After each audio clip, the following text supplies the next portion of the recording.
Hello guys, നിങ്ങളുടെ hair dry and frizzy ആണോ? അങ്ങനെയാണെങ്കിൽ ഇന്നത്തെ വീഡിയോ നിങ്ങൾക്ക് വേണ്ടിയിട്ടുള്ളതാണ്. ഞാൻ ഇന്ന് നിങ്ങളെ രണ്ട് പ്രോഡക്റ്റാണ് പരിചയപ്പെടുത്താൻ പോകുന്നത്. ഒന്ന് നേച്ചേഴ്സ് ലാവിഷിൻ്റെ ഷാമ്പുവും മറ്റൊന്ന് നേച്ചേഴ്സ് ലാവിഷിൻ്റെ കണ്ടീഷണറും. അപ്പോൾ ഈ രണ്ട് പ്രോഡക്റ്റ് വെച്ചിട്ടാണ് നമ്മൾ നമ്മുടെ ഹെയർ റിപ്പയർ ചെയ്യാൻ പോകുന്നത്. നേച്ചേഴ്സ് ലാവിഷിൻ്റെ glossy and intense repair hair shampoo ഇപ്പോൾ നിങ്ങളുടെ ഹെയർ ഡ്രൈ ആണ്, ഫ്രിസി ആണ്, അങ്ങനെയുണ്ടെങ്കിൽ നിങ്ങളുടെ അത്തരം ഹെയർ ടൈപ്പിന് ഏറ്റവും ബെസ്റ്റ് സ്യൂട്ടഡ് ആയിട്ടുള്ള ഷാമ്പു ആണ് ഈ നേച്ചേഴ്സ് ലാവിഷിൻ്റെ glossy and intense repair hair shampoo. അതുപോലെ തന്നെ ഈ ഒരു കണ്ടീഷണർ, ഈ ഒരു നേച്ചേഴ്സ് ലാവിഷിൻ്റെ ഗ്ലോസി ആൻഡ് ഇൻറ്റൻസ് റിപ്പയർ കണ്ടീഷണറും നമ്മളുടെ ഹെയർ നല്ല സ്മൂത്ത് ആക്കാനും നല്ല സിൽക്കി ആക്കി വെക്കാനും ഒക്കെ സഹായിക്കുന്നതാണ്. അതുപോലെ തന്നെ സ്പ്ലിറ്റ് എൻഡ്സ് ഒക്കെ വരാതിരിക്കാനും ഈ ഒരു ഷാമ്പുവും കണ്ടീഷണറും ഒക്കെ അടിപൊളിയാണ് കേട്ടോ. ഇനി ഇതിൻ്റെ ആപ്ലിക്കേഷൻ എങ്ങനെയാണെന്ന് നോക്കാം.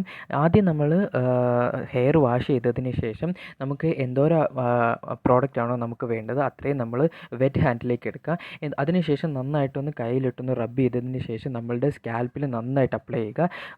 നന്നായിട്ടൊന്ന് അതിൻ്റെ കൂട്ടത്തിൽ തന്നെ ഒന്ന് മസാജും ചെയ്യുക. അതിനുശേഷം നന്നായിട്ട് വെള്ളം ഒഴിച്ച് അത് കഴുകുക. അതിനുശേഷം നമ്മളുടെ കയ്യിലേക്ക് ആവശ്യത്തിന് കണ്ടീഷണർ എടുത്തതിന് ശേഷം ഇതുപോലെ ഒന്ന് റബ്ബ് ചെയ്തിട്ട് നമ്മളുടെ ഹെയറിൽ അപ്ലൈ ചെയ്യുക. എന്നിട്ടൊരു 2 to 3 മിനിറ്റ്സ് കഴിയുമ്പോഴത്തേക്കും വാഷ് ചെയ്യുക. അപ്പോൾ കൂടുതൽ വീഡിയോസിനായിട്ട് ചാനൽ ഒന്ന് സബ്സ്ക്രൈബ് ചെയ്യുക. മറ്റൊരു വീഡിയോ ആയിട്ട് വരുന്നവരേക്ക് എല്ലാവർക്കും ബൈ.